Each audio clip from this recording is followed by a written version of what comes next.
ప్రజలకు అర్థమైందనే ఉద్దేశంతో నేను మీ అందరినీ శ్రమ పెట్టి సభ పెట్టిన తప్ప ఇది రాజకీయ సభ కాదు. ఇలా ఏ ఎలక్షన్ లేదు. పార్లమెంట్ ఎలక్షన్ కూడా ఇంకా 2 నెలలకు 3 నెలలకు ఉన్నది. ఇప్పటికిప్పుడేం లేదు. నేను ఇలా వచ్చింది రాజకీయాల కోసం కాదు. కాబట్టి దయచేసి మీ అందరిని కోరేది, ప్రజలు ఎప్పటివరకైతే మన హక్కుల మీద న్యాయమైన పోరాటాలకు సిద్ధంగా లేకపోతే బొండిగా విసికెత్తారు తప్ప మనకు న్యాయం జరగదు. అందుకని మీ అందరినీ కూడా ఇలా సభలో ఉన్న వాళ్ళను, టీవీలో నా ఉపన్యాసం వింటున్న వాళ్ళను మీకు దండం పెట్టి నేను చెప్తా ఉన్నా, నేను మీ బిడ్డను. 15 ఏళ్ళు పోరాడి సావు నోట్ల తలకాయ పెట్టి చివరికి సావు దాకా పోయి ఈ తెలంగాణ తెచ్చింది నేను. అందుకే నాకు గర్జు ఉంటుంది, ఫికర్ ఉంటుంది, తన్లాట ఉంటుంది, నాశనం కావద్దనే తపన ఉంటుంది.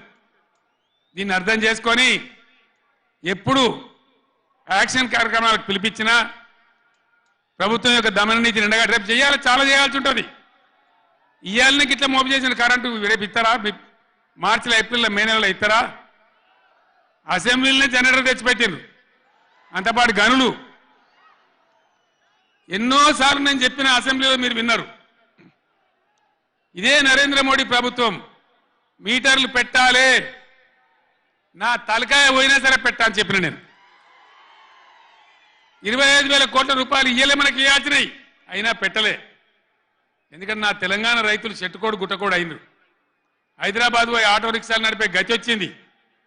కాబట్టి వీళ్ళు మళ్ళీ ఒక దరికి రావాలి, పల్లెలు పచ్చబడాలి, రైతాంగం బాగుంటే అందరికి పని దొరుకుతుంది, చిన్న రైతు పెద్ద రైతు అందరు బతకాలని చెప్పి ఎంత మంచిగా వచ్చేది రైతు బంధు, ఎంత బ్రహ్మాండంగా వచ్చేది.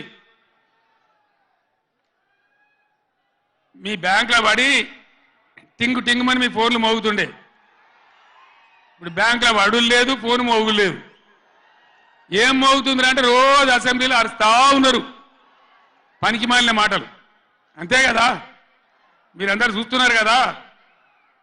ఏం భయపడకుండా ఏం కాదు, మళ్ళా మనమే వస్తాం, అన్ని చేసుకుందాం, ఏం కానీయం తెలంగాణను.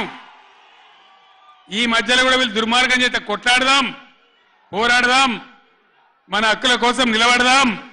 రే ఆగురాబాయ్ ఆగో, ఏ ఆపా రాజశరెడ్డి, అరే ఎవడాడు ఈ సభరా బాబు? ఇది మన సభ కాదు ఇది. ఎందుక పిచ్చోళ్ళాడా?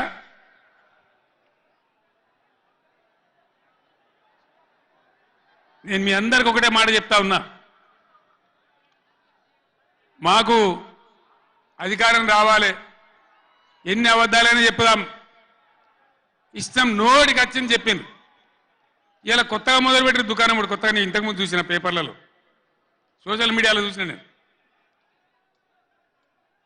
వరికి పంటలకు కనీస మద్దతు ధర వస్తే వాళ్ళు చెప్పిన 500 బోనస్ ఇయ్యారట. అంటే ఏమన్నట్టు, ఎందుకు చెప్పిన మరి అన్నాడు? మద్దతు ధర రాలేదా? కేసీఆర్ గవర్నమెంట్ వడ్లని కొనలేదా? డబ్బులు బ్యాంకులో పడలేదా? మరి ఇవాళ 20 ఏమైంది? అదే ఆఫీసర్లు కదా, అదే ప్రభుత్వ వ్యవస్థ కదా, అదే కలెక్టర్లు కదా, ఎక్కడికి పోయినరు? ఏం చేస్తున్నారు? మీ దొంగ మాటలతో, నంగనాచి మాటలతోని ఇతరుల మీద అబాండాలేసి ఏదో తప్పించుకుంటామంటే నడవది బిడ్డ, జాగ్రత్త. మునుపు జరిగినట్టే జరగాలి, ఇంకా మంచిగా జరగాలి, కానీ చెడ్డగా జరిగితే జరగనీయం, మిమ్మల్ని నిద్ర కూడా పోనీయమని నేను చెప్తా ఉన్నా. అట్లా కొట్లాడతాను తప్ప ఊకోము. కృష్ణా జలాలలో, అటు గోదావరి జలాలలో తెలంగాణ రాష్ట్రానికి రావాల్సిన సంపూర్ణమైన వాటా వచ్చేదాకా బీఆర్ఎస్ కొట్లాడుతుంది. ఇలా అసెంబ్లీలో తీర్మానం చేయగానే కాదు, అఖిల పక్షం తీసుకొని పోవాలి ముఖ్యమంత్రి, అధికార పార్టీ అన్ని పార్టీల రాజకీయ నాయకులను ఢిల్లీకి తీసుకొని పోవాలి, ప్రధానమంత్రిని నిలదీయాలి. మా వాటా మాకు వస్తే తప్ప ఊరుకోమని చెప్పాలి.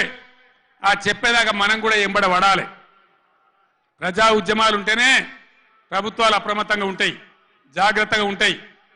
కాబట్టి ఈ దొంగ నాటకాలు మానుకొని పాలమూరు ప్రాజెక్ట్ ఎట్లా చేయాలో ఆలోచన చేయండి, మంచి కరెంట్ ఎట్లా చేయాలో ఆలోచన చేయండి. మీరు గెలిచిన ఉండండి.